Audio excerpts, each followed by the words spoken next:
there.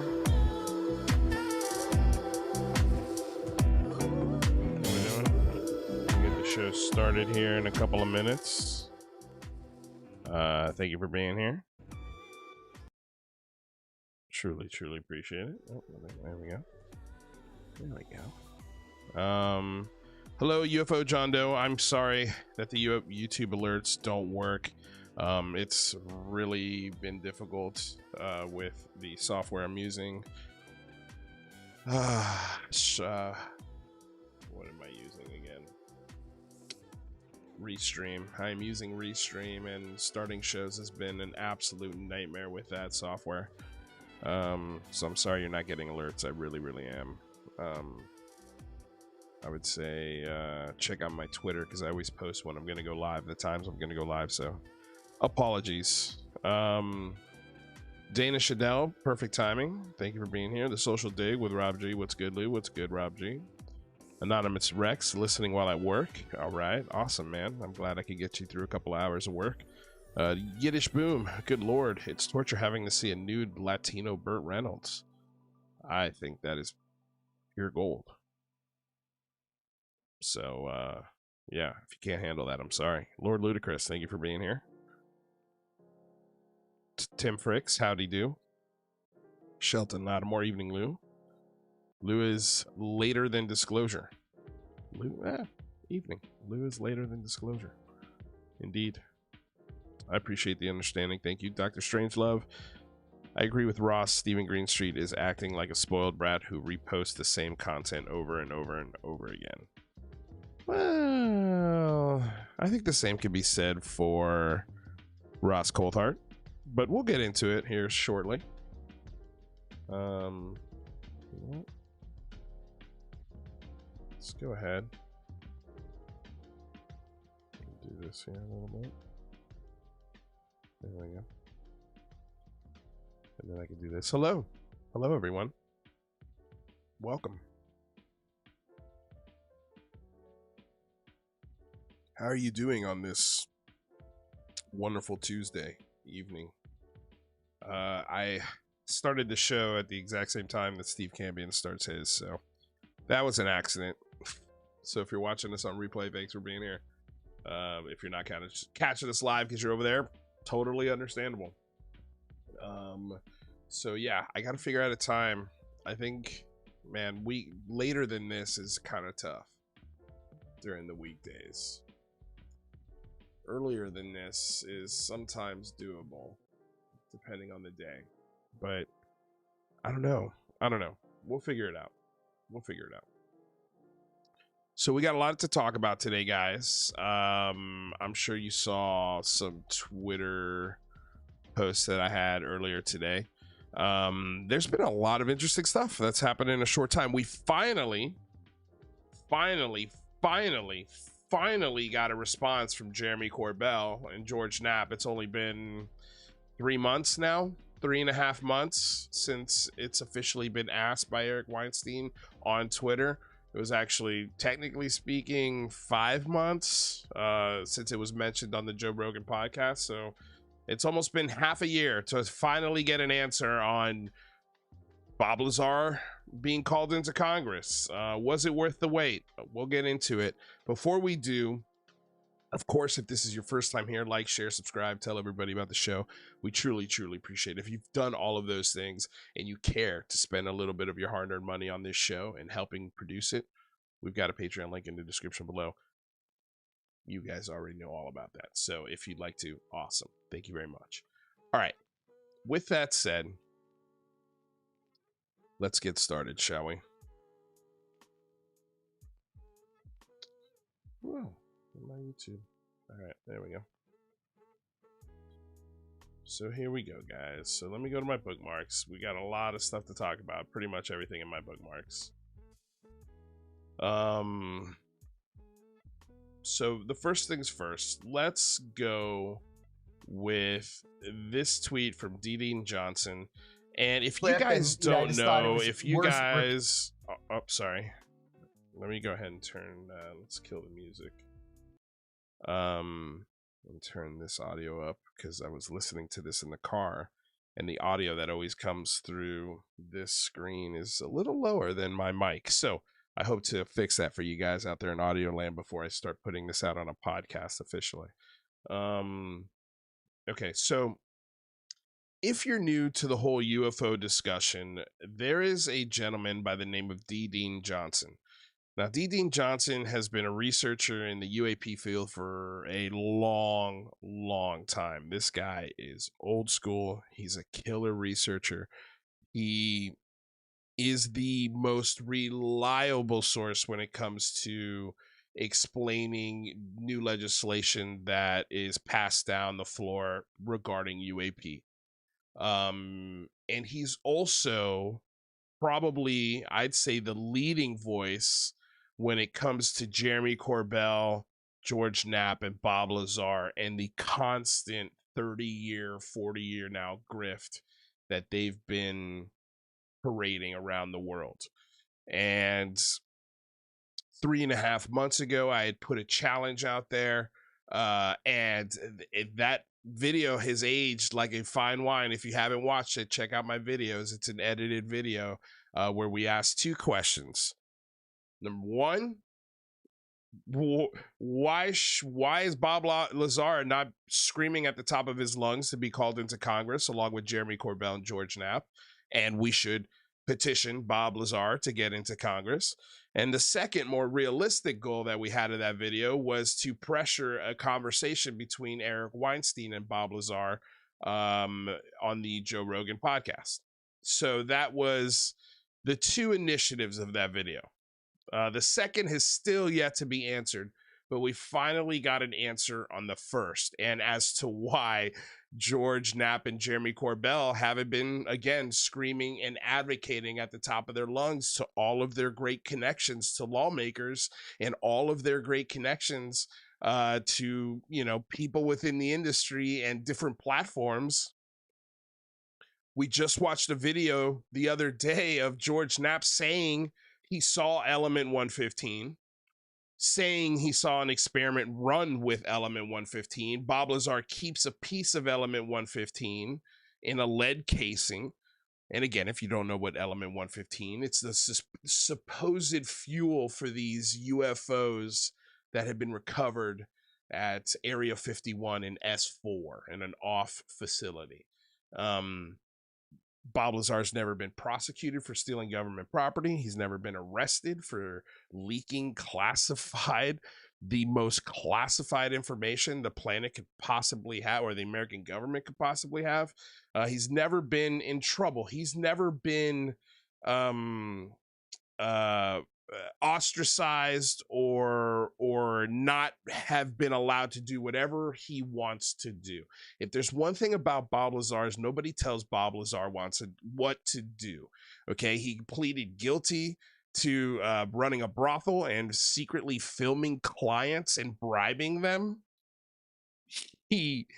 He's lied about his education. I think that's pretty clear. Like Jeremy Corbell has lied on behalf of him when it comes to patents and naval contracts. We revealed that the other day, that Jeremy Corbell made a claim about hovercraft getting the ball bearings in the hovercraft getting clogged with sand, and Bob Lazar made this iridium magnet invention that takes all of this sand from the ball bearings. We FOIA'd the claim, came out, John Greenwald FOIA'd the claim and came back that no such contract exists. So all of these things are very well archived. There's so many more red flags within the Jeremy Corbell, George Knapp, Bob Lazar verse. I mean, it's their own little multiverse at this point. It is a nonstop revolving door of cash that sells books, posters, access, cons, as far as UFO conventions, TV shows, movies. The list goes on and on and on and on and on and on. Now they've got a podcast where they've got their celebrity friends that they've convinced that this shit is real, and along with a whole bunch of other folks that have taken the red pill and gone down the rabbit hole. And they don't know about the Bob Lazar's ex-wife being a Hell's Angel that was, convicted of second-degree murder. They don't want to talk about elements from his lab being used in a murder in another state. That's the real reason why the FBI was at his lab, not because they were looking for element 115. Go look at the FBI report. Dean Johnson has found it. So if you want to look and find all of this stuff that doesn't make any sense when it comes to this whole Bob Lazar, Area 51, element 115 fairy tale, Dean Johnson is your guy. So I just wanted to give him a shout out and just thank you. Thank you, because without you, a lot of this stuff I don't think would be brought to the surface. And there's also some, I'm forgetting his name right now, but there's also another gentleman that does great work on Bob Lazar specifically. So Dean Johnson says Jeremy Corbell George Knapp try to shove tattered Bob Lazar hoax into U.S. House hearing. Lazar, serial scammer, scientist, impersonator, and felon, will never allow sustained interrogation under oath. So makes silly excuses. His pal, for whom gullibility has been lucrative, play along. And so this is a clip from the is it Merged podcast, or is this Corbell's podcast? So anyway, so this is the Weaponized podcast. So this is their official, I guess, unofficial response to why Bob Lazar is not going to testify in front of Congress. Pretty cool clip, and I just thought it was worth repeating. It's fun. By the way, fair use. This is a transformative work. We are educating the public and critiquing the videos we are sharing. This is covered under fair use and allowable by law. Funny, man, I want to tell you the story. So I don't want to reveal a bunch of it, but of course there's this conversation of, will Lazar testify? Of course there's this conversation. We've only been having it for 5 months. And this is the first time you've commented on it. Where have you been, buddy? Why is it taking you 5 months to respond to this? Technically 3 months. Calling Corbell into Congress, that was my hashtag. That was my idea. That was my doing. So, okay, 3.5 months. Still a long time to finally get an answer. Anyway, let us continue. And you've been asked, and I've been asked to help facilitate, and we've talked with Bob about it. There's nothing that would stop him from doing it. It's just that he's told you everything that he has to say. But he's told you, as in us, everything he has to say.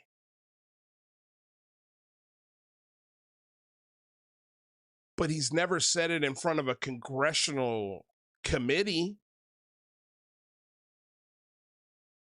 Don't you think that would be really important right now? Especially considering the laws that are being written and that are in place that are protecting whistleblowers, that are demanding whistleblowers to come forward within, I think it's 90 days. If not, they will face prosecution. If you're in a legacy program or have been part of some sort of reverse engineering program, the government is requiring you to come tell them. And if you don't, and they find out about it, you will be prosecuted to the fullest extent of the law. And Bob Lazar's just going to stay at home for this one? He's just going to sit this one out. After 30 years, 35 years pushing of selling this fairy tale, and let's make no bones about it, this is 100% a fairy tale. The money that you guys made, the confusion that you guys have added to this conversation within the last, especially since this podcast has started, 29 Palms turned out to be all flares. They add so much mud and answer for none of it. I'm flabbergasted at how they get away with this. It's either they're getting away with it or the people that are platforming them know and just don't care. I don't think that's the case. I think it's the former of they just don't know. And I didn't know a lot of these details until I started reading Dee Dee Johnson's work about all of their red flags. We're only 26 seconds into this clip, and it's already a thanks but no thanks on congressional hearings.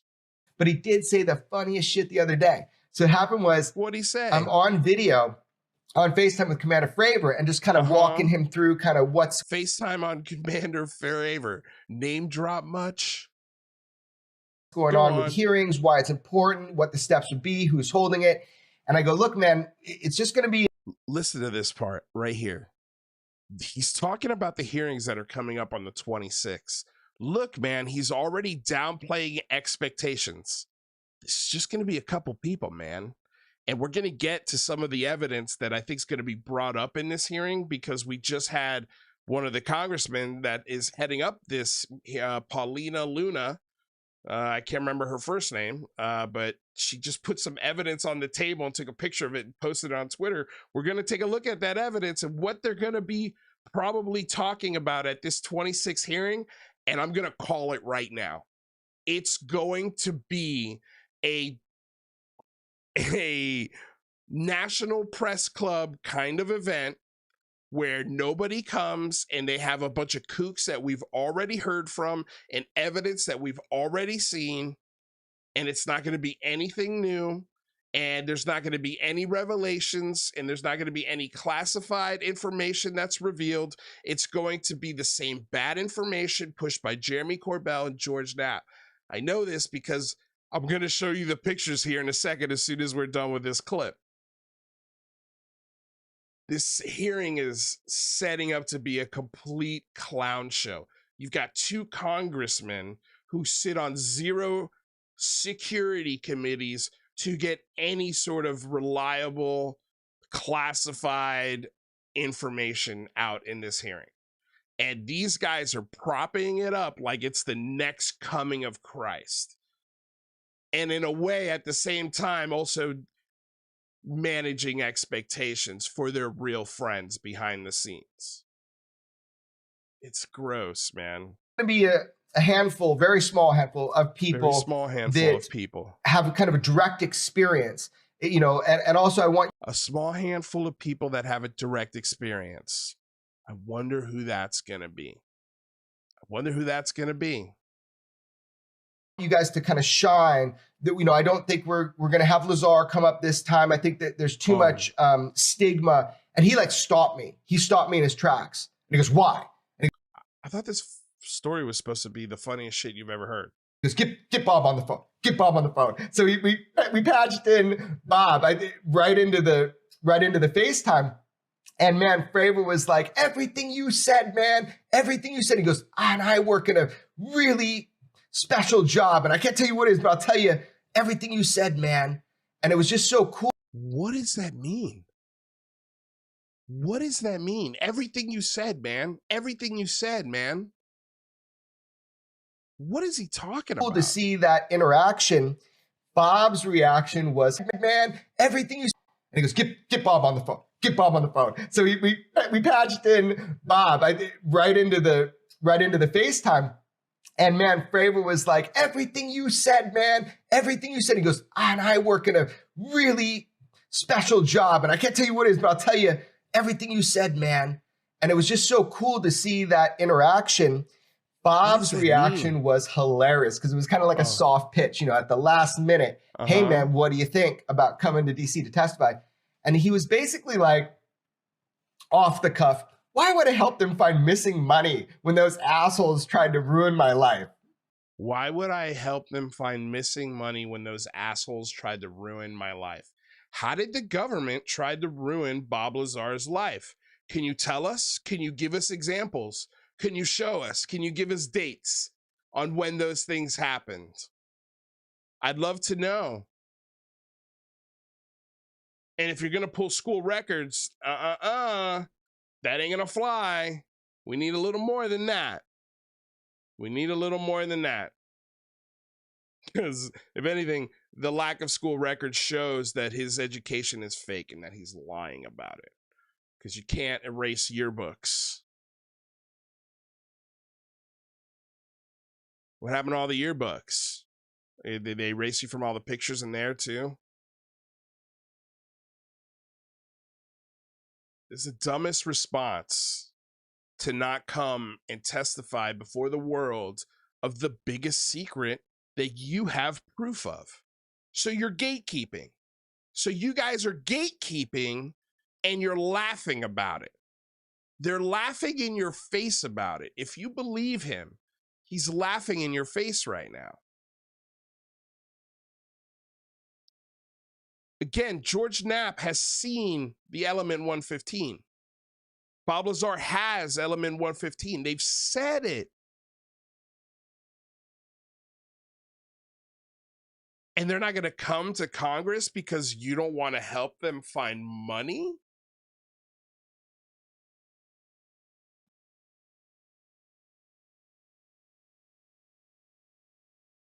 Unreal. Yeah. I mean, it's not that was pretty funny. Decision. Yeah, that it's was funny. Pretty funny. It wasn't funny. It was a really stupid story. Really dumb. And here comes George Knapp to add some serious tone to this. It's not funny. It's not funny. But I mean, there's other factors that go into it too. Bob does not feel like he owes the UFO world any kind of debt or sense of gratitude for how he's been treated over the past 30 plus years. So Bob doesn't owe the UFO community shit. After all the programs you've listened to, after all of the TV shows that he's appeared on, after all the podcasts, all of the books, all of the posters that he's signed, all of the stupid little toys that he sells on his website for the last 30 years, he doesn't owe you a fucking thing. According to George Knapp. And according to Bob. He's speaking on behalf of the man who won't speak about the best and biggest secret on the planet. Now that he has the opportunity to show the world that he wasn't lying,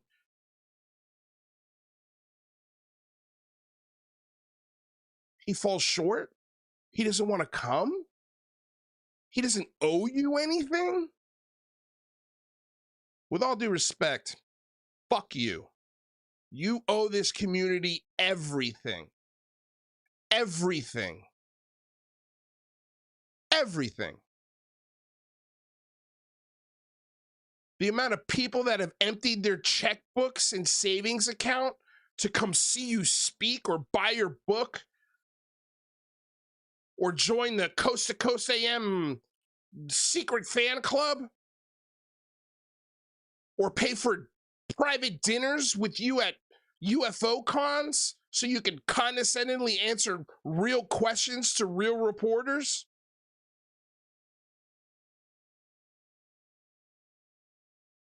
If you're a believer, this should piss you off. He owes you everything.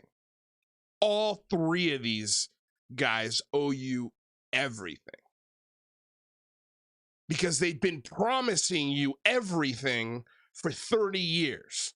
And now they have a chance, an opportunity, a golden opportunity, as they say, to deliver on that promise. And you're going to hold it back because you don't owe anything to anybody?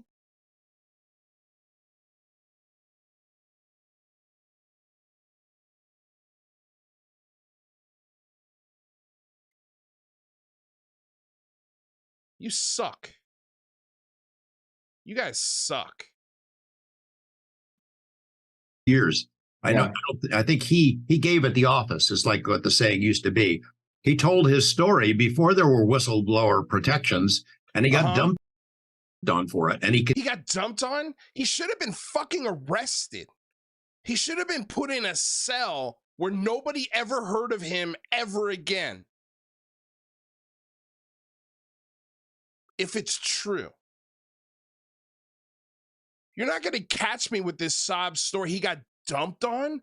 By who? There was no internet back then. Who was dunking on Bob Lazar? You had to handwrite a letter to him to dunk on him for 20 of the 30 years. Give me a break. Dunked on. And he continues to get dumped on pretty much every day. I don't think he has any sense of loyalty to UFO world at all. There you go. He could sell you his wares. He could promise you technologies. He could show you his rockets that are attached to bicycles. But when it comes to the greatest secret in the world, fuck you. I don't owe you shit.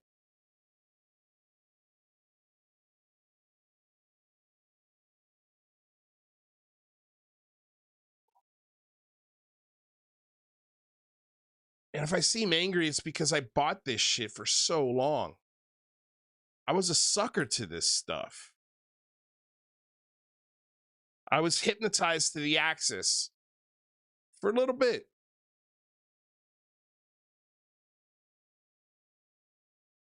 It's such a slap in the face, man. Not only to debunkers, like, again, like, over-promising, under-deliver, but to the believers out there, to the people that hate this show, how could you hate this show more than you hate this? How does this show calling this out bother you more than the actual action of saying, we don't owe you a fucking thing? Even though we sold you wares for 35 years, we don't owe you shit. Oh, the greatest opportunity in recorded history to come and testify and not get in trouble before the world and validate your claims? Nah, I'm good. I don't owe you shit. You're more mad at me. Are you saying Ryan Sprague doesn't see this? You saying that UFO podcast doesn't see this?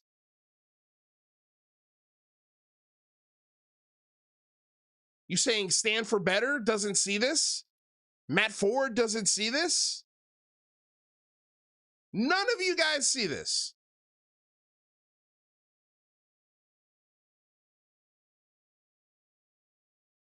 Signal? Disclosure team? Anybody?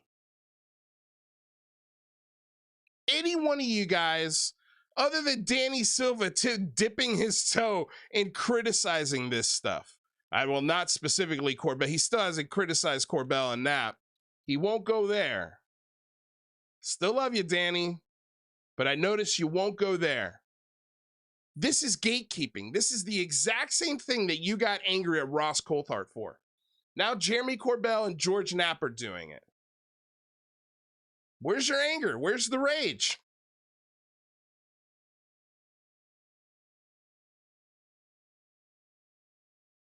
Absolutely unbelievable that this is, we've been waiting for this answer for 3.5 months. This is the answer we get. Fuck you, we don't owe you anything. Kick rocks. I don't care how much money you spent on all my wares. Get out of here. He don't owe you nothing. Yeah. Yeah, no, I wasn't trying to make light of it. I mean, I get it. Like, I get you're bringing it to the real, which is like, oh, you're bringing it to the real. You're so cool, man.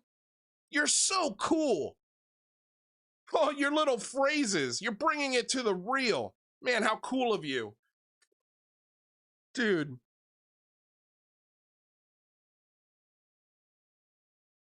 There's nothing grounded or real about this conversation. You're very boldly, very straightforwardly telling everybody, go fuck yourself. We don't owe you anything. Bringing it to the real. Let's bring it to the real. It's like, man, you know, he was beat up by all this. He's like, look, if you guys find out it's all true, great. But it's not really part of his life anymore. He doesn't really care. He doesn't really care. The second that Eric Weinstein wants to talk about it and congressional laws are put in place to actually reveal it and protect you, now you don't care? I wonder if there's going to be a follow-up movie on it, why he doesn't care. Can we get another documentary about why Bob Lazar all of a sudden doesn't care? Are we going to get that one? How much should we put? $25 for that one, Jeremy Corbell? The Bob Lazar 2 Electric Boogaloo?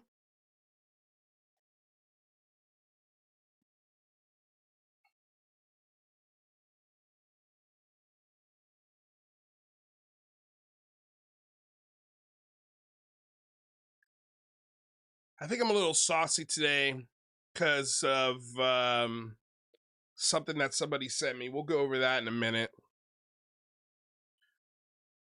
Let's see what the rest of this 19-second clip has to say to us, the fans and the believers and the consumers of Jeremy Corbell, George Knapp, and Bob Lazar. Let's see what else they have to say to us.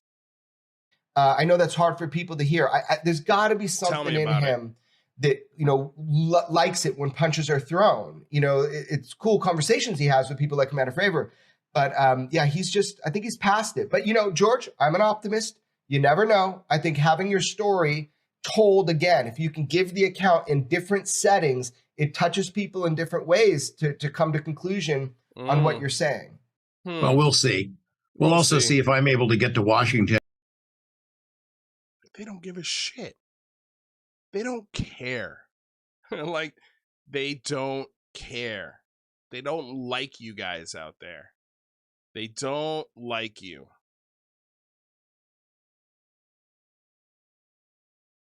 So there it is. There you have it. There's your official answer for Bob Lazar to Congress. Might as well have just sent another picture of an iceberg dildo, George Knapp, like you did the first time. Could have saved a lot of time and a whole review on it. Wow. All right. Moving on. Let's go over to Need to Know, the propaganda podcast with international journalist and gatekeeper Roz Coulthart. Award-winning, got to throw that in there too. Loves to let everyone know that he's an award-winning journalist, and with his pal Bryce Zabel, who I think is just really naive to all of this. I like Bryce. I like Bryce Zabel. I've helped him out starting the Need to Know podcast. He was asking me a whole bunch of questions before he started this show. You know, I want to like Bryce, but he's pushing a lot of bullshit.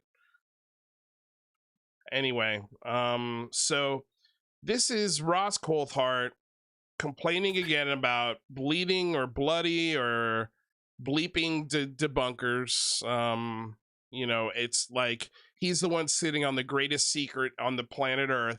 Him and Bob Lazar. He knows where there's a craft that, and I'll correct here now. Because in the clip that I played, I was confused, I guess, as to did the United States build this craft in a different country so big and then put a structure around it? But apparently this craft crashed into the ground. They recovered it or took control of it in whatever country it crashed in, and then amassed an enormous construction project around it because it was just too big to move. Again, the story's just, it's stupid no matter which way it goes. So Let's hear what Ross Coulthart is complaining about. Again, fair use. This is transformative work. We're educating the public and critiquing the videos we are sharing. This is covered under fair use and allowable by law. Yeah. So here we go. And yes, I know there are the debunkers who still say that this is all potentially superstitious nonsense and that Congress has had a rush of blood to their head. You know, there's one idiot who I will not name, who keeps on saying that, you know, this is all just a fabrication by a small cadre of tinfoil hat crazies. That's Steven Greenstreet, by the way. And I'm going to play a clip because the other day, again, I've been pushing this idea of, and I think I finally have formulated a way to say it where it doesn't take so long to say it. I think OSAP was a dry run for everything that we're seeing today. A very small version of how to petition and take advantage of the government around spooky stories, lights in the skies, and credible testimony. I think this is another project that is going to go as long, if not longer, than OSAP, and eventually it's going to get the kibosh put on it because it's a bunch of bullshit, just like it was with OSAP, where you had drunk guys on Skinwalker Ranch making up reports about werewolves in trench coats smoking cigarettes. And the reason why they made up those stories is to keep the government running, money flowing in, baby. Keep the contract going. This is an easy job. We get to get wasted every night and make fake reports about spooky stories. Who doesn't want that government contract? Hell, sign me up for a job. I mean, shit, that sounds a lot more lucrative than what I'm doing now. Shit, dude. So Steven Greenstreet, I'm going to play a clip that is very interesting testimony from Eric Davis, but let's finish this clip from Ross Coulthart and continue with this. Who've managed to persuade the Congress's most powerful political representatives to believe in UAPs. Kind of like they did with Harry Reid, kind of like they did with the senator from Hawaii, Aduanye, I always butcher his name. Just like they've done with, I think, all the new senators and congressmen that are buying into this. Seriously, grow up, you infantile, puerile piece of shit. You know, people like you have discredited the whole subject for so long. Shit. You know, people like ease. Seriously, grow up, you infantile, puerile piece of shit. Steven Greenstreet is the infantile, puerile piece of shit. Yet he's not the one sitting on information that would change the world. You are. You're the gatekeeper. Not this guy. Not Greenstreet. You're the guy holding all the secrets. You could end this right now. Tell us the country. Tell us the country that it's in. That isn't going to put your source in any more jeopardy than he's in now. Open source it. Let us find it. And you'll get you'll become you want to get this in mainstream media, you'd become the best known journalist on the planet if you revealed this information, Ross Coulthart. You powerful political representatives to believe in UAPs. Seriously. You grow up, you infantile, puerile piece of shit. You know, puerile piece of shit. You infantile, puerile piece of shit. You know, people like you have discredited the whole subject for so long. So people like Steven Greenstreet, who found all of the connections, all of the paperwork, has brought as much clarity from how we got to OSAP all the way now to Arrow. That's the guy that has destroyed the credibility of this topic. The guy that started with the hottest, best UFO channel, had all of the same access, all of the same interviews, all of the same spooky stories at the beginning that you guys had, figured out halfway through that it was bullshit. And then the last part of all of his work since then has been eviscerating and finding all of the holes and putting this story on a murder board, and literally none of it is left. there is no more story. It is not even Swiss cheese. Swiss cheese has elements of structure. This is dust. This is done. Steven Greenstreet has completely dissected and completely destroyed every aspect of all of these spooky stories. And it all goes back to OSAP. It all goes back to the Stanford Research Institute. It all goes back to Eric Davis. It all goes back to Hal Puthoff. It all goes back to these same guys that perpetuate this bullshit over and over and over again. And now they've taken OSAP and they have upgraded, baby. They've refined it. They've made it bigger. They're going to get more money, and they're going to waste a ton of time and a ton of taxpayer dollars trying to get answers that we already know the answers to. So long. You know, we are now at a stage where we're on the brink of an amazing revelation. See, I know that. Yeah, you know. So say something, man. Say something. Say something, gatekeeper. Say something. You know, you're so confident. Say something. Say something. Unreal. Steven Greenstreet's the bad guy? He's the bloody debunker? I'm the bloody debunker? You're the one who's sitting on groundbreaking information. And you can let everybody know we could find it in an hour if you gave us the country. And that wouldn't put anyone in any precarious situation. Your sources would still be fine. Maybe a little more upset than they were yesterday, but who cares? It's the greatest secret on the planet, right? Better ask for forgiveness than ask for permission. Let it fly, Ross. Prove us wrong. And that's, you know, like, that was the point of Charlie Parrish's tweet here. Do you know how Coulthart could shut up Middle of Mayhem? By revealing the whereabouts of the gigantic alien spaceship. Simples.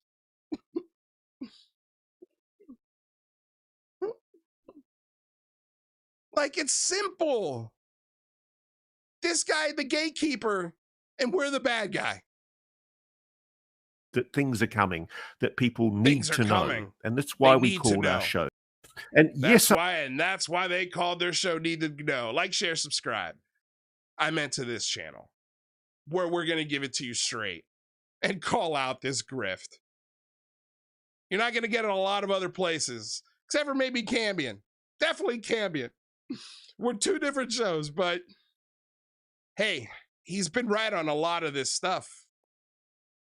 He's been right on a lot of this stuff. And boy, did he share some wild shit about Ryan Bledsoe yesterday. Woo! By the way, we're going to be covering that Ryan Bledsoe episode. We're also going to be covering the 26 hearings with Rather Be Squidding. And we'll see if we have a couple of other guests join us that day too. It'll be a really fun day. So again, like, share, subscribe. If you can support with your hard-earned dollar, links are in the description below. So this is Ross Coulthart, your hero, your leader of disclosure, your gatekeeper. Welcome, Ross Coulthart, the gatekeeper, coming to theaters this summer. Oops.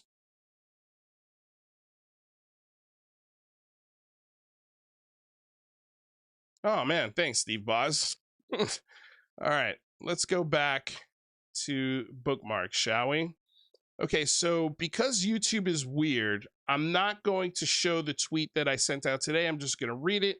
If you guys want to check it out, I highly recommend checking out my Twitter. It's at Luangeles, Luangeles, and you could go see the actual tweet for yourself. But I got from one of my sources today, and the reason why I felt compelled to share this message is because, well, my personal message was leaked and shared, and this person helped blackmail or tried to blackmail me into giving a public apology to Lue Elizondo, and also promised to dox rather later on down the road. So let me go ahead and find the tweet here. So I wrote today, and just to be clear, we're talking about Rob Heatherly here.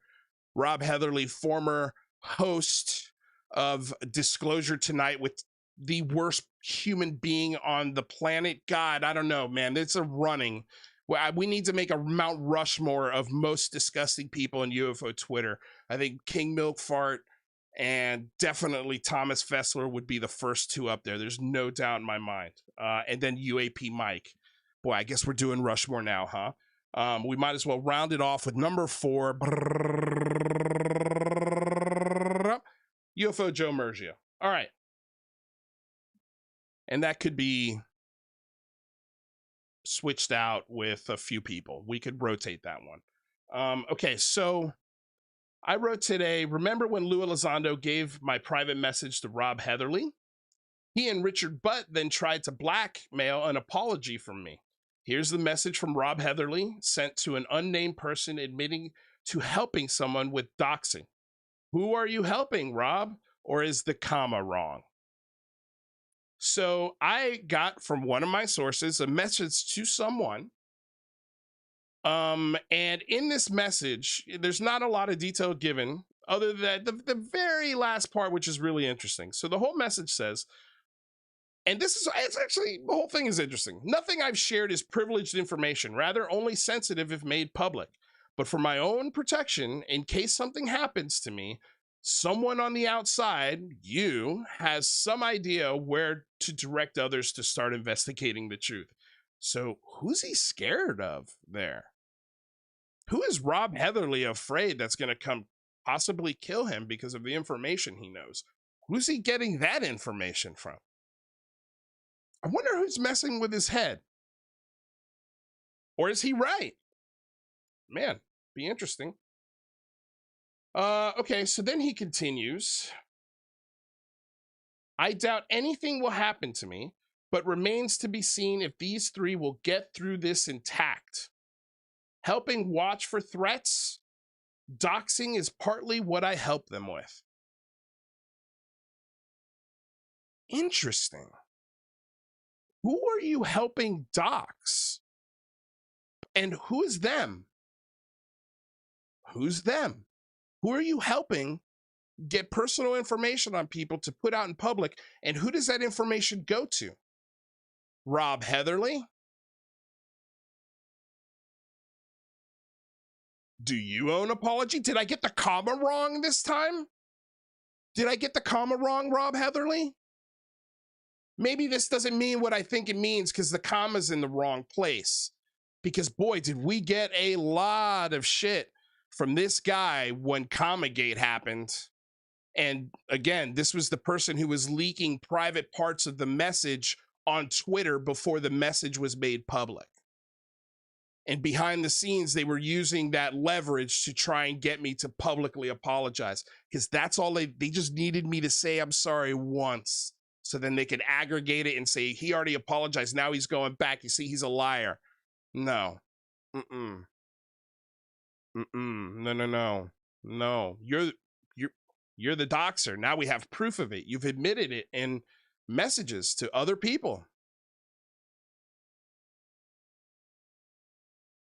Now, what I will show, let me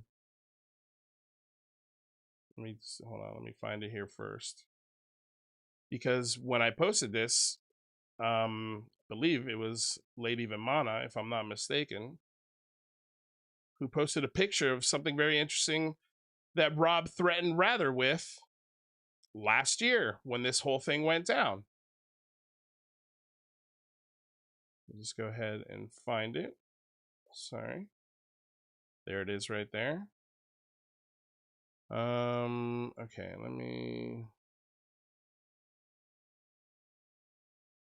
there it is right there. So this is Rather Be Squidding replying to Richard Butt and Rob Heatherly. Doing so in his own free will doesn't mean that Lue Elizondo's not using him. Seems pretty clear Elizondo is using Rob to correct the record on his Felonious 5 stuff as we speak, but I don't think Rob is being coerced. Rob Heatherly then writes, "You are dense as lead. I was the sole originator, investigator, and disseminator of the Felon 5. It's my responsibility to clear up. I own my own actions," when it was a text message sent to me by Lue Elizondo about the Felon 5. So how are you taking responsibility for that, and why? That's so weird. Instead of deflecting to the innocent to take the fall. I own my actions instead of deflecting to the innocent to take the fall. And then this is where it gets really interesting. I will figure out who you are next. People have a right to know, right? And that was May 8th of last year.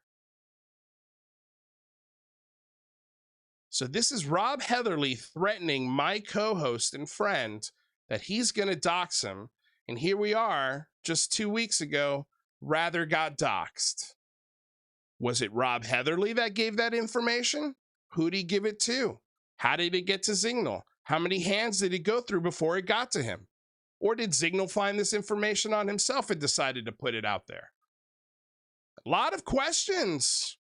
Lot of questions. Shall we call this Comma Gate 2? Electric Boogaloo? Ayo. Is that what we should call this one, Rob Heatherly? Lue Elizondo, why are you leaking my private messages between you and me to this guy? And is he doxing for you? Is he doxing for you? There's a couple of other rumors that I've heard about Rob Heatherly as well, and this one I'm going to share. So apparently there's a video somewhere out there of Rob Heatherly on a private conversation, some sort of FaceTime video or Zoom meeting of some kind. And he's sharing his screen, and on his screen is a YouTube playlist. And that playlist should be very inappropriate for 50, 60-year-old men to be video after video after video after video of this kind of content in your feed.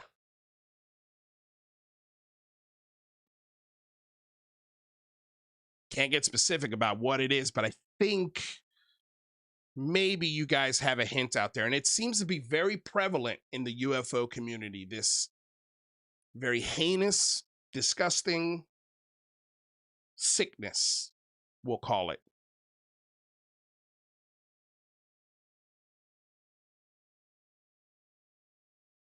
There's a lot of rumors out there about this guy. Also heard a rumor about how Rob Heatherly knows who Richard Butt is. Clearly, right? I mean, they were tag teaming the leaking of my private messages and the whole Commagate and the whole making that a big deal, making me look like an idiot, consists just nonstop tweeting over and over and over and over about how I made a mistake on a comma, how that list that Lue Elizondo wrote didn't mean anything. But again, we've gone this over a billion times. Like, if I read the comma wrong, it's 10 people, not 5. The list is bigger. So either way you go, it's still a pretty bad list. Still a pretty bad list. And look, I'm validated once again. I told you these guys were scumbags. I told you these guys were blackmailing me. I told you these guys were working with Lue Elizondo. And here we go. I'm right. I'm right. Again.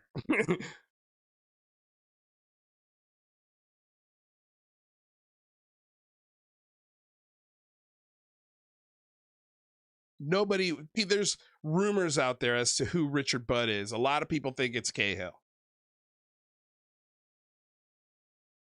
A lot of people. I've heard that quite a bit, actually. And by the way, I am working on piecing together a recreation of the Cahill audio that's floating around. We're going to have a recreation of that video, of that audio here for you. I'm working on it now.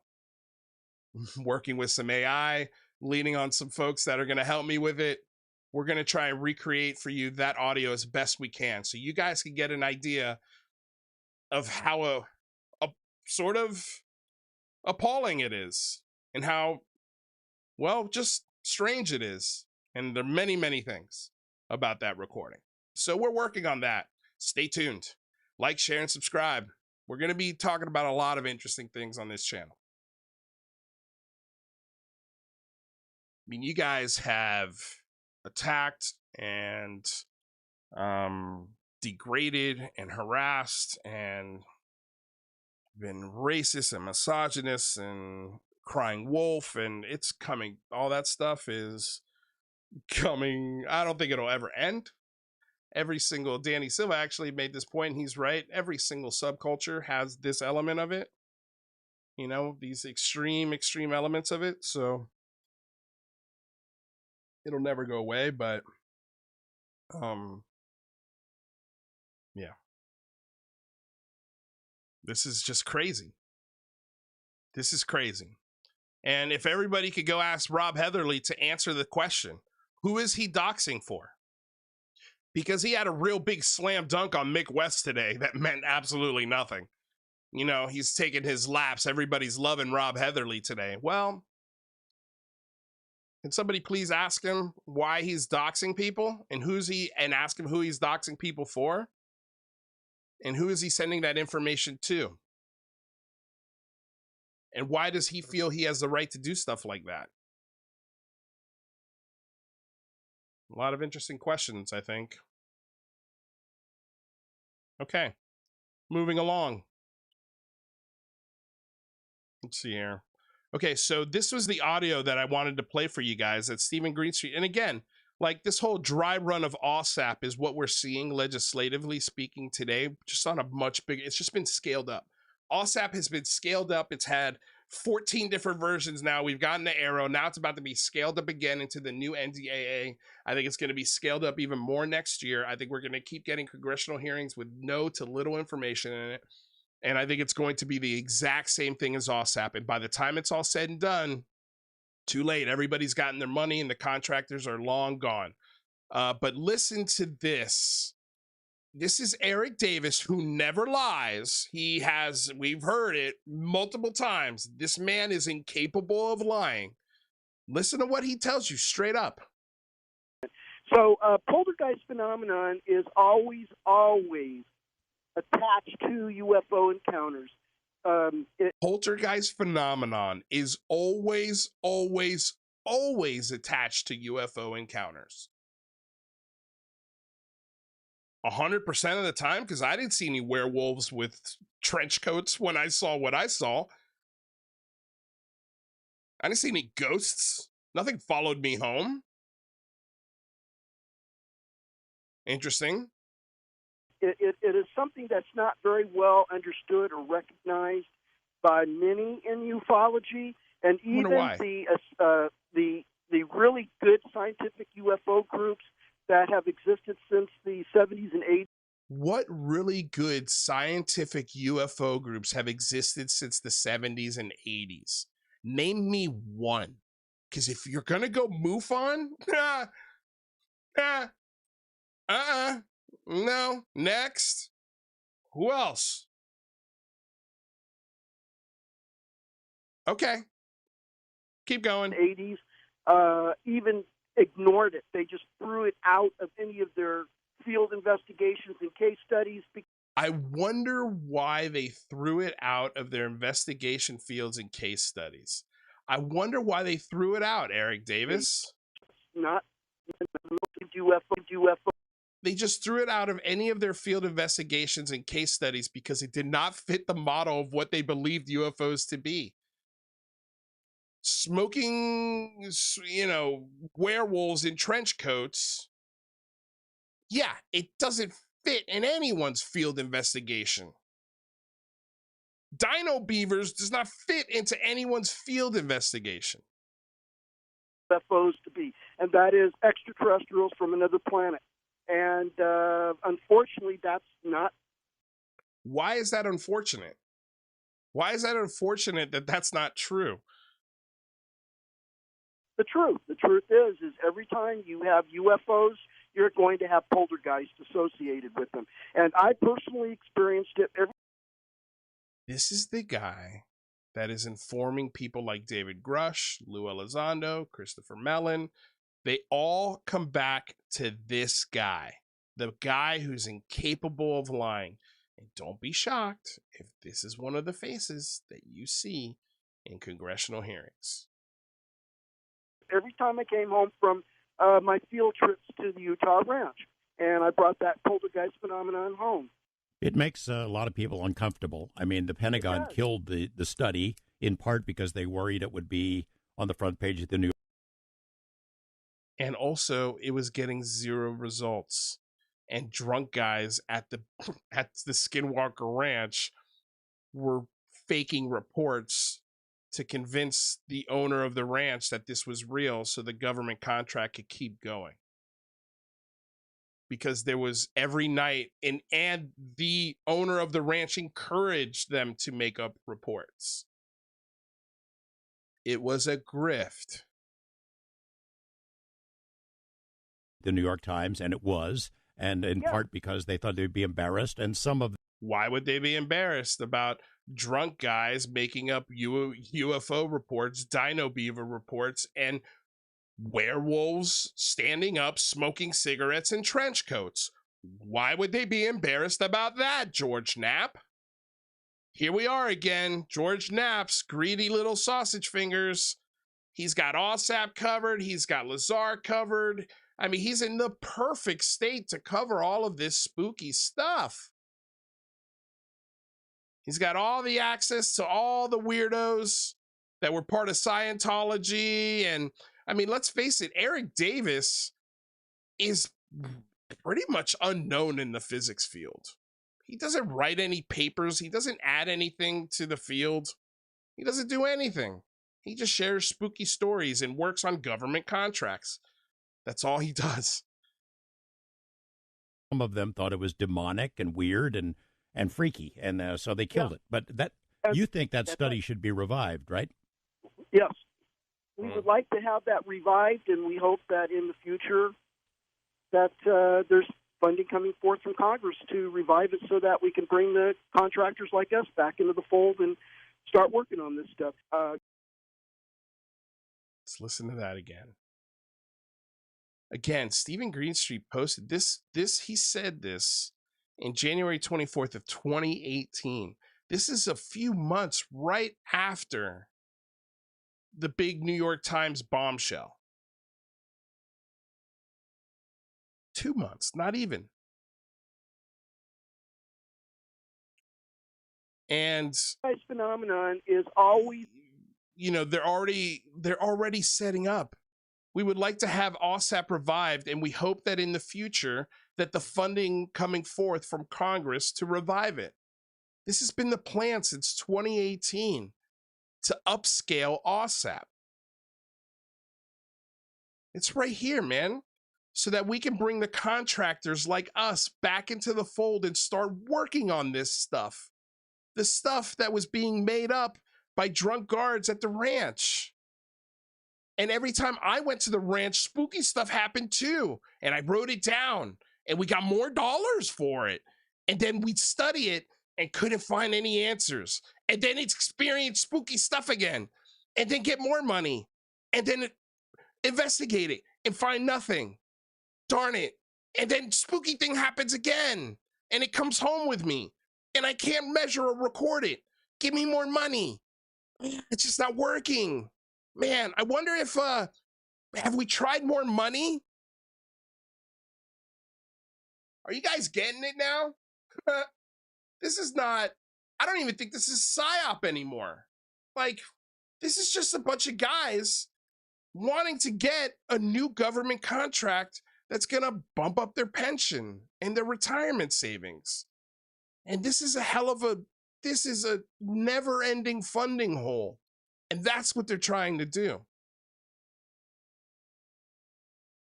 Again, this is a man incapable of lying, everyone. Start working on this stuff, to keep studies like this going and to keep them funded and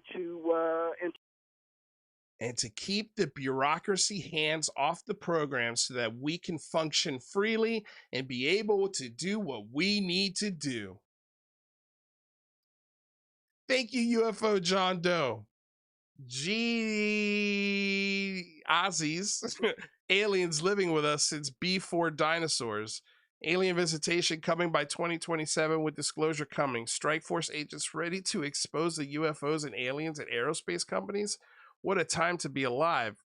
Man, that is the furthest thing from the truth. Thank you for the donation, but I cannot disagree with you anymore. Like, prove that. Prove that. Thank you for the donation, but yeah, no chance in hell. Unless you're kidding. I think you're kidding. I'm pretty sure you're kidding. I think you're kidding. I'm gonna bet on that he's kidding. But hey, we never know. Let's see what else Eric Davis has to say. And to keep the bureaucracy hands off the program so that we can function freely and be able to do what we need to do to be able to study and understand what's going on and collect data and et cetera. So nobody else understands what's going on. Nobody else knows. Only me, Eric Davis, and my friend Hal Puthoff. Only we could study this. We also got Gary Nolan. Isn't he neat? Yay. This is a grift, man. This is a really sophisticated grift that we've already seen. We've already seen it. Again, I'm calling it now. July 18th, 2023. I have a feeling this episode, like a lot of my episodes, are going to age like a very fine wine. And we're going to be here again in 2 or 3 years. And I'm going to say, hey, remember that time I told you that this is exactly like OSAP, just upscaled? Technically speaking, Steven Greenstreet kind of found it first in November of last year. Like, this guy's been piecing this stuff together for over a year. Moments like this. And someone like, it was a joke. Okay, thank you. Thank God, UFO John Doe. I thought it was a joke. See, I knew my money was on the right color there. So, like, when Ross Coulthart is calling this guy, a professional debunker, as if he's making more money off of this than he did Basement Office, you're crazy. Basement Office was way more fun to produce. And again, and I'll show you again, and I challenge any other show, especially the Matt Ford show. And please, guys, clip this and aggregate it. I challenge the Matt Ford show, and share this clip with him, to share his views, his watch time, his subscribers, and his estimated revenue, and do it for the last 365 days. And I want to see all of it. All of it. Let's go, Matt Ford, right? Or actually, let's go Lifetime. There we go. There's the highlight of UCR, the most money we made. Look at that. Look at all that. Yay. All the subscribers, all the views. And then we started telling the truth. But we're the industry. Please, Matt Ford, show us what's happened since you started talking about UFOs. Go back as far as I have. Go back a year. Let's go back to 365 days. We need to go farther. We need to do, it's because you don't see this big spike here when we only go back 1 year. That spike's almost out of the year. So watch time, subscribers, estimated revenue. Like, I made $24,000 last year. How much are you making this year, Matt Ford?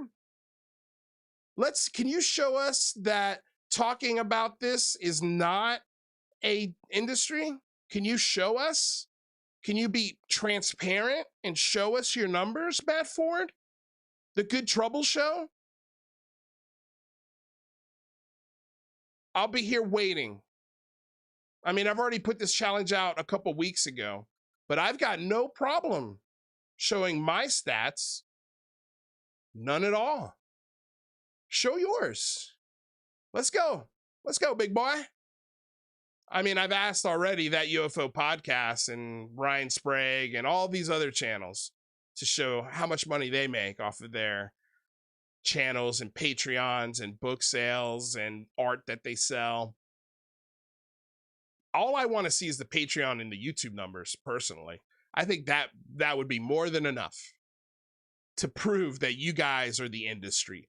You guys are the money makers. You guys are the shills. You guys are the snake oil salesmen. You guys are the liars. You guys are the protectors of gatekeepers. You guys are the ones who cause the confusion and add the mud, not the debunkers. This is not an industry, and I've given you the proof right here for you to see.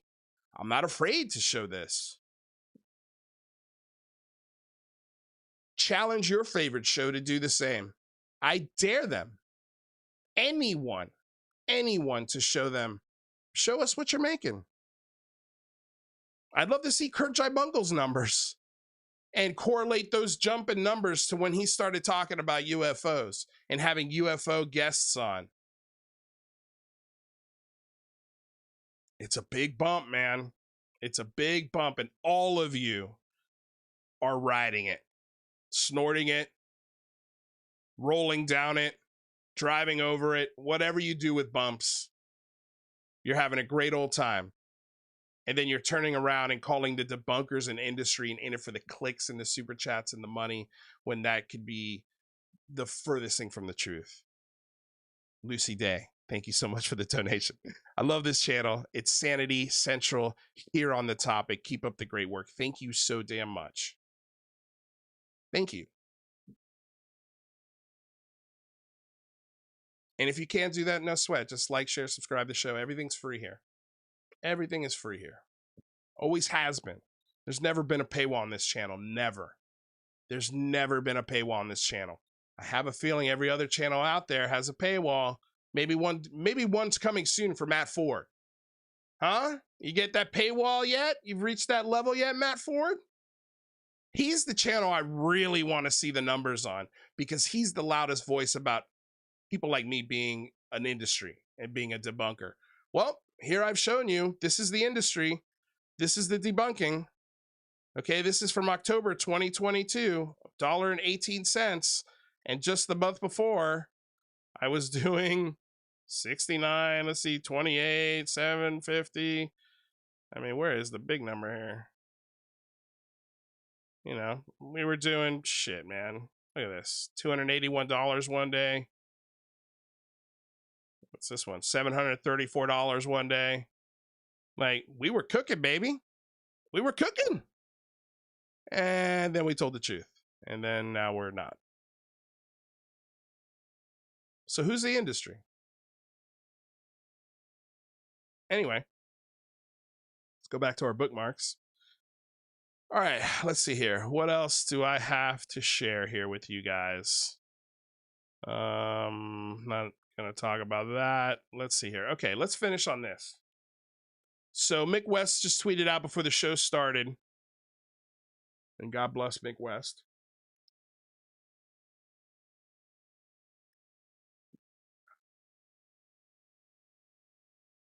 Oh dear, looks like there's some recycling going on.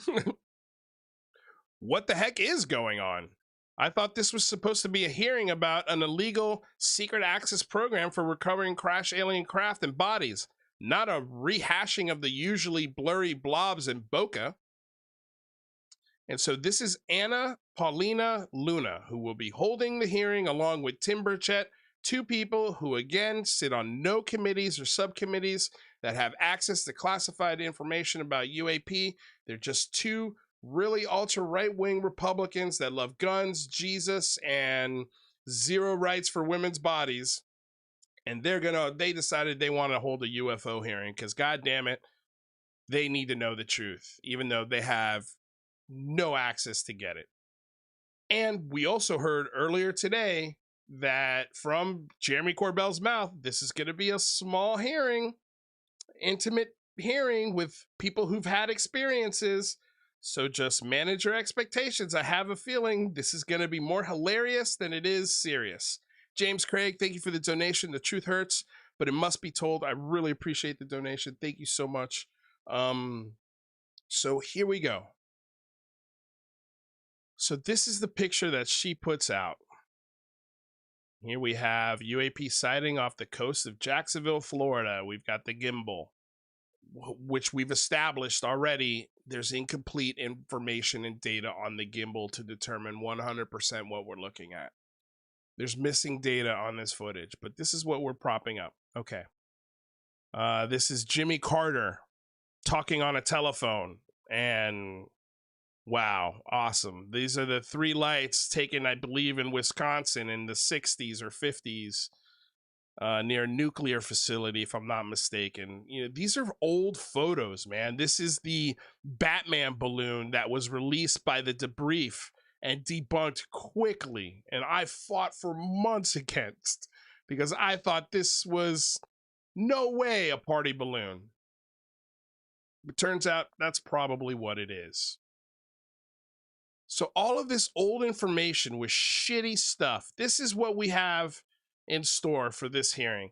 Getting materials ready for the House Oversight UAP hearing on 7/26 with Representative Tim Burchett. And who else do we got tagged here? Jared S. Ed Moskovich.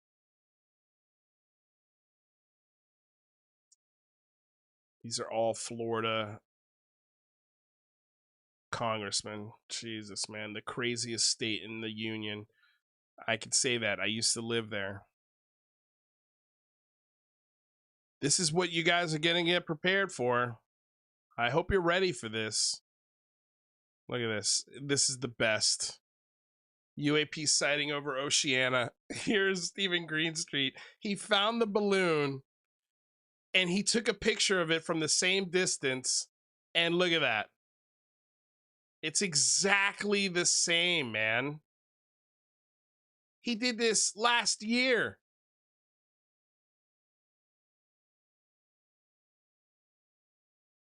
The debrief never corrected this story. They never corrected. They never even followed up with it. Remember, this was supposed to be in conjunction with a triangle coming out of the ocean. What happened to that, Tim McMillan? What happened to that, Chris Plain and everybody over there at the debrief? What happened? What happened? They also got really quiet once the whole Grush Rush ended, and turns out that every single credible media outlet passed on the Grush Rush, except for the debrief. They couldn't help themselves.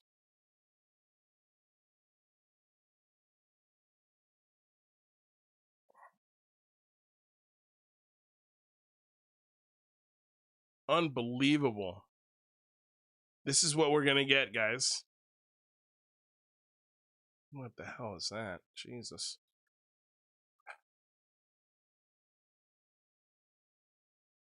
And then here's Marieke von Kloppenstick with his stupid analysis. Ask Marieke how far the camera is from the object. Go ahead, ask him. He'll give you a billion answers other than the answer to that question. Go ahead, ask him. Moron. Another intelligence guy parading around as a reporter for The Hill. And does these stupid analysis videos that have missing data. They have missing data. And the math is incorrect. That's okay. Tommy Chong. Let's see what else. I think that's everything, guys. I think that's everything I wanted to talk about. There is this little clip here by Gary Nolan. Let's go ahead and listen to that. Get our Gary Nolan fix. So it says the review board will get this. He's talking about the 9.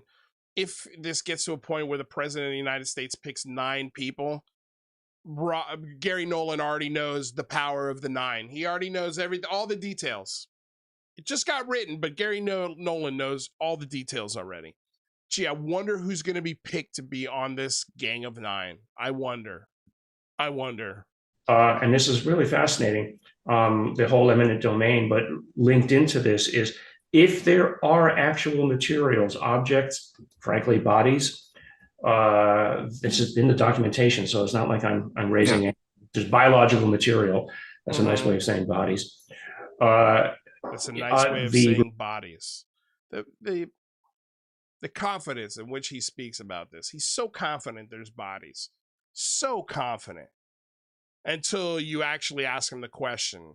And then it's just a hypothesis. The review board will have the option to actually inspect it in person. And this is really fascinating, the whole eminent domain, but linked into this is if there are actual materials, objects, frankly, bodies, this is in the documentation, so it's not like I'm raising it. There's biological material. That's a nice way of saying bodies. The review board will have the option to actually inspect it in person. Right, and they also have the option to classify it for another 25 years. So where's the disclosure then? What happens when they put the biological material behind that 25-year classification wall? Then they're lying to us. Let me guess, they're lying to us. They have the bodies. It's biological materials because biological materials equals, in Gary Nolan math, alien bodies.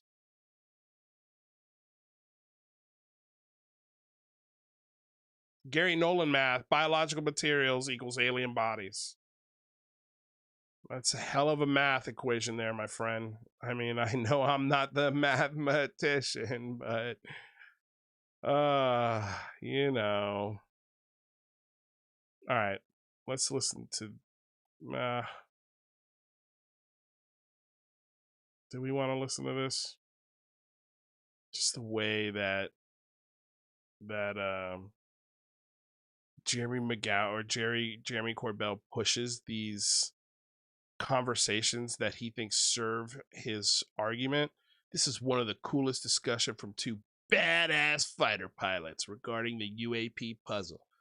Both have been on the Joe Rogan podcast to tell their personal experiences, direct witnesses to UAP.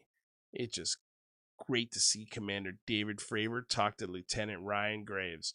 One guy who hasn't seen anything, and another guy who in recordings and behind the scenes is been rumored to think he thinks it's a black project.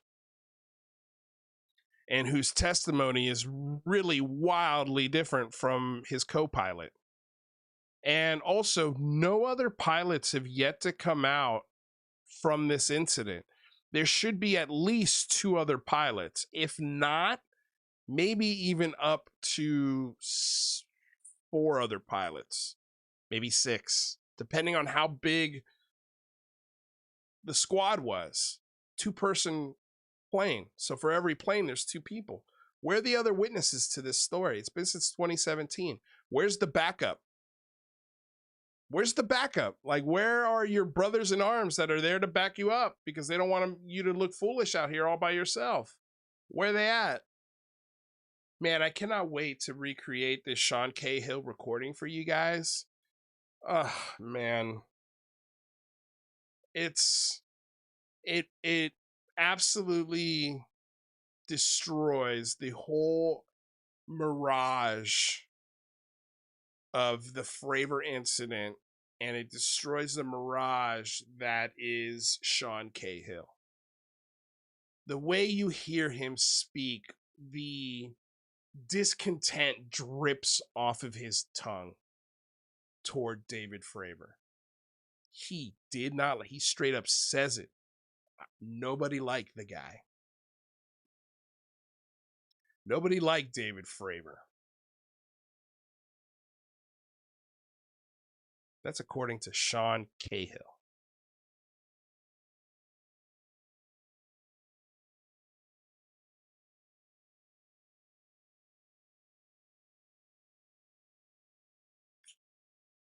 Soon.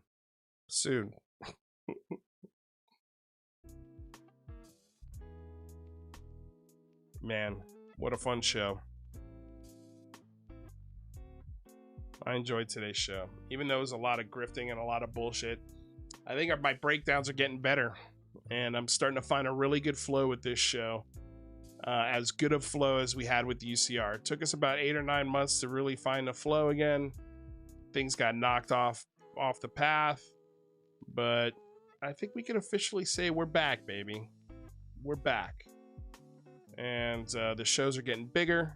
I'm surprised there was this many people in here. I talked to Jack Brewer today. We're setting a date. We're going to be having on Jack Brewer maybe this weekend. Let me see if he's available this weekend.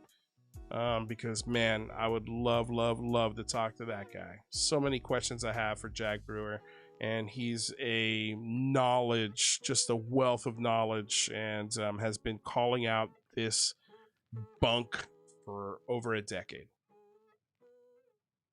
And I'm interested to see what he thinks is on the horizon with this stuff. And Fjord, I know I was supposed to get with you as well, man. I'm sorry that I haven't gotten back to you. Please reach out to me on Twitter again. I'm not ignoring you, I promise. It's just been really busy personally outside of this stuff for the last few months. So Sheldon Lattimore, thanks for being here. Tony Mahoney, thank you for being here. Thank you guys for the donations. UFUK Aki goes, and he's trying to debunk it. Thank you for being here. Lucy Day, thank you for being here. Steve Long, my man, thank you for being here. If you guys haven't seen the Steve Long episode, go check it out. It's a really cool conversation. Zamog, thank you for being here. Fire Pig, thank you for being here. Cameron T, thank you for being here. You guys are awesome. All these comments, Simon Fly, Postman Pat, you guys are amazing. Artist Tony, thanks for being here. James Craig, again, thank you for the donation. Cameron T, if I haven't called you out. Joe Carey, thank you for being here. I feel your frustration. Gavin S, thank you for being here. UFO John Doe, again, thank you for the donation. Thank you for being here. I think I got everyone. Okay. If I missed you, I'm sorry. Now Lamb Becco over there in Yiddish Doom on Twitch. Thank you guys for holding the Twitch stream down. Man, we haven't shout out any Twitch followers in a while. Sorry if I've been lacking on that. Let's do that right now. Pulling up my Streamlabs to see who's joined here. 9 days ago, we had Bassett Buddy. Thank you so much for the join. Truly appreciate it. And Dole 4545, so much for the follow.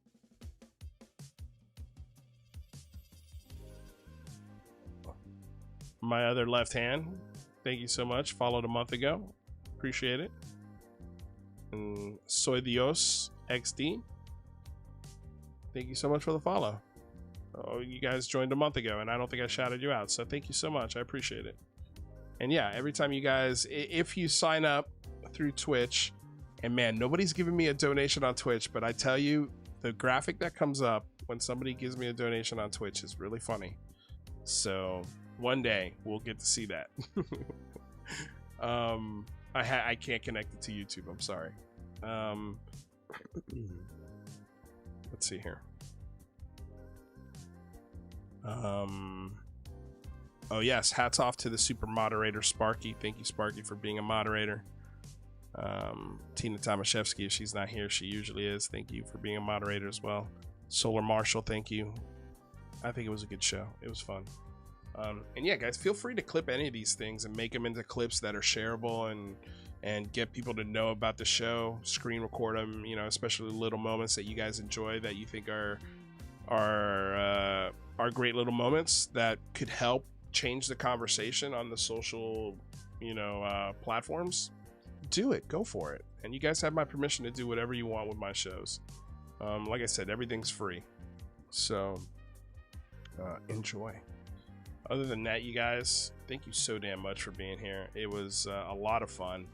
Don't forget to like, share, subscribe. I think we're going to be having a show this Saturday. I'm going to pass some times over to Mr. Jack Brewer, see if we can get him in on this Saturday. That would be a fun show. Again, remember, we're going to be doing a live watch party for the 26th July hearing. So hit that bell, subscribe, watch my Twitter, subscribe to my Twitter, because I always announce when the shows go live, just in case you're not getting the notifications, which is happening to some people, so I apologize for that. I don't think I'm forgetting anything else. All right, y'all. We're going to end with my favorite jam so far on this musical journey, Like Honey, by Dr. Delight. All right, y'all. Have a great rest of your week. I'll see you Saturday. Love y'all. Peace.